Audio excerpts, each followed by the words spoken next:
And now, it's time for another Dice Tower review with the Game Boy Geek.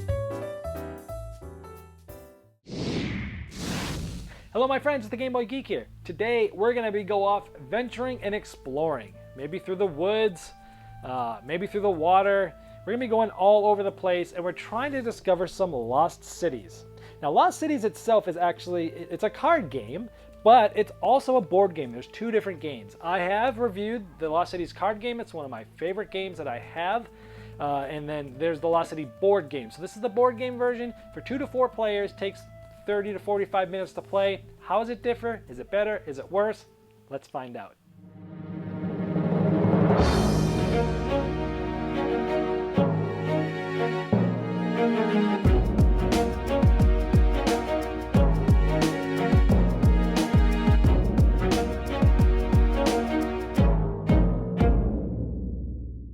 First of all, I love it when people put stuff on the back of the board games.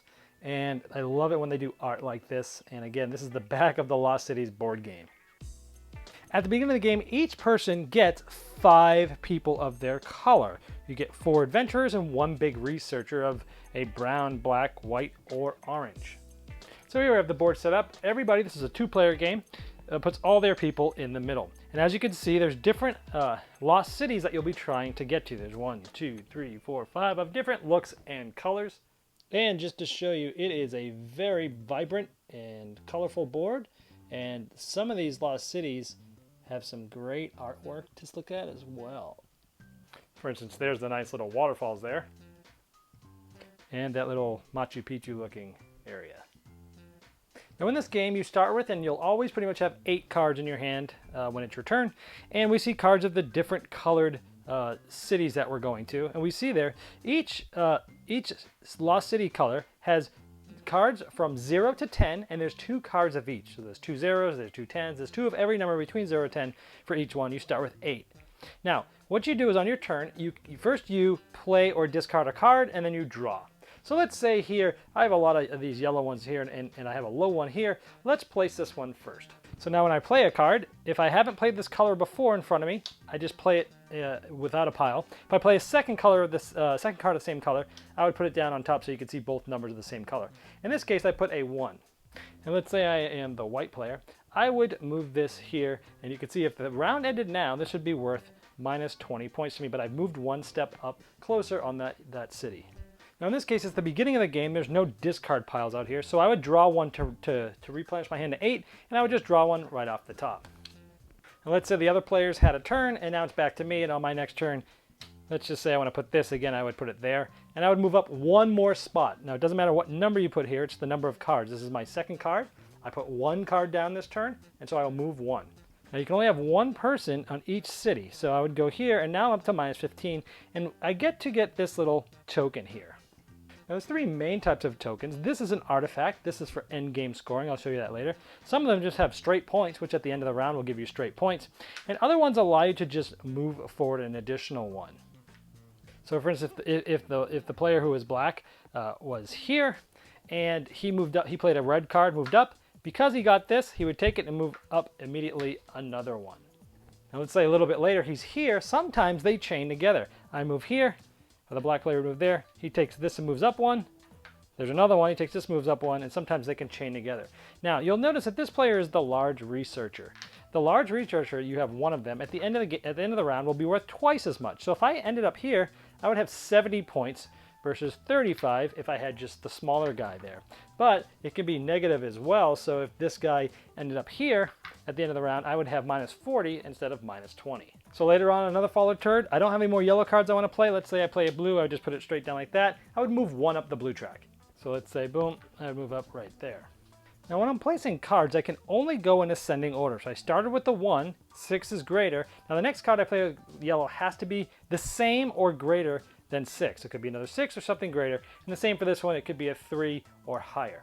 Now, when replenishing your hand, you don't have to take 1 off the top. You could take off one of these from one of the discard piles. So I see this one is a 9. I will take that instead of 1 off the top, because a 9 I can play here later, because again, it's going in ascending order.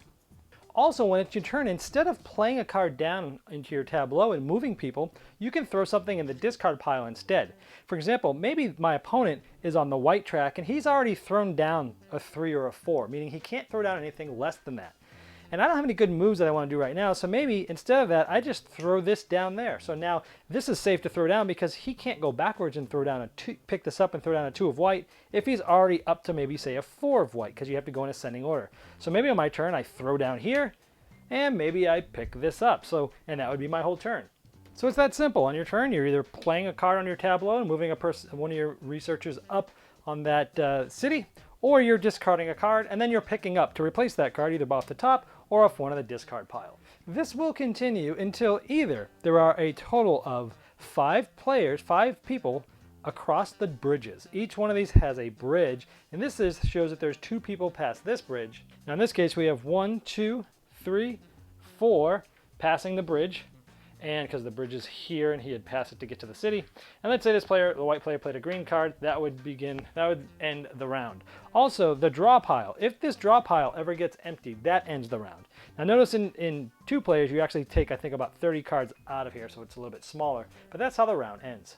At the round end, you do some scoring. You look at all your players and where they're at, and you give yourself positive or negative points for each spot they're on. So this player would get 30, and again, this player would get 70 because it's twice, because it's the big researcher. You'd go around and each person would get points for every place they are in each one of the cities.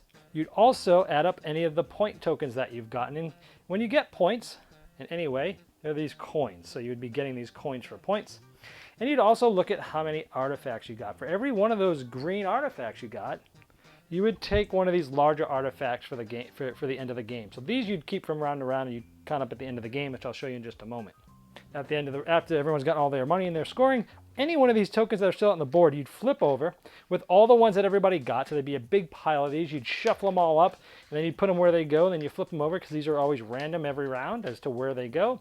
And we'd shuffle all the cards, and we would start up a completely new round just as we played before. You play a total of 3 rounds. And at the end of the 3 rounds, you look at how many of these big artifacts that you had gotten over the course of the round. And depending on how many you got, that's how many end game points you'd get. This is if you get 0 of them, you get 50. 1, 2, 3, 4, 5. If you get 6 of them, you have 30. All the way up to over 100 points if you're getting 12 of them and more. This is for a short game. If you're playing just 1 round, that would be the end of game scoring. But if you're playing the full game with 3 rounds, however many of those you have, that's how many points in red you would get. Then you would add up all the points that you have, and the one who has the most is the winner. Well, there's Lost City, the board game. As I mentioned in my intro, Lost Cities, the card game, is one of my favorite games. It's one of my wife's favorite games. It's one of those games that's so easy, so portable, that you can just teach somebody this really quickly, and it has what I call the great, very high depth to complexity ratio, meaning the decisions that you have to make are really hard, but the rules are so easy. Play a card, pick up a card. That's it. But the depth of what to do and when to do is so great.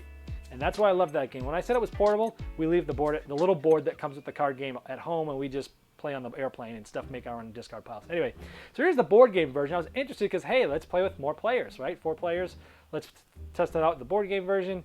I've got to say, I am disappointed with this. And, granted, Lost City, the card game itself, has the bar set very high for me. So this thing would have had to been absolutely amazing for it to even come close to how much I like Lost Cities, the card game. But in this, so the thing about Lost Cities, the card game, that's so great is the tension. That game has so much tension. I mean, you're sweating. You're like, oh man, am I gonna? Should I start this late? Let me draw off the discard piles and make the game longer. And there's this underlying tension through the whole game of Lost Cities, and I did not find this even once in the board game version. And I think the reasoning is, you've got cards from 0 to 10, and then you've got 2 of each card. And for me, it just seemed like that tension was just kind of stripped out of this version of the game. And it wasn't terrible. It's like there are some things that I liked about this. Like, you might be more willing to play cards earlier because there's a good token up there to get. Maybe there's the 15-point token. Maybe there's a couple of those move ahead forwards in a row that you can chain together. And it kind of like pushes you to do things you normally wouldn't do. And that's probably the best part about that game is it mixes up your strategy. Where in Lost Cities, a card game, you're really stuck. You know what you're going to do. I'm going to hold these cards until they play something, and I'm going to play it down now that it's free. And You know, I'm going to play the 2 red now that she's kind of gone past that. Where with this, there's 2 of every card. So even if someone's holding something, who's to say they're not going to get it anyway? So there's not that play in there, and the tension was just kind of gone. It's like, yeah, I can play, I move up. I play and I move up. I'm going to discard this and pick up this. And it was fine. I felt like I was just going through the motions. And I liked some of the decisions as to which one I'm going to move up when to get the tokens. But other than that, it really stripped out a lot of the game. So it was something that looked interesting to me. I was excited to try it. But it really did just fell flat for me. It's just there. For me, it's just a very average game at best. And it took a card game and stripped all the fun and tension out of it to then put it out to a larger player board game with the same type of mechanics. So for a game that has very similar mechanics on the original, they stay pretty true to that. It just doesn't do it. So for me, I was a little disappointed in that. That's Lost Cities, the board game. Thanks so much for watching the Dice Tower videos. Find more great videos and reviews, as well as our top-rated audio podcast at Dicetower.com. You can also find other great shows at Dicetowernetwork.com. I'm Eric Summerer, and you've been watching The Dice Tower. The Dice Tower is sponsored by Cool Stuff Inc., where you can find great games for great prices. Cool stuff in stock. Check them out at CoolStuffInc.com.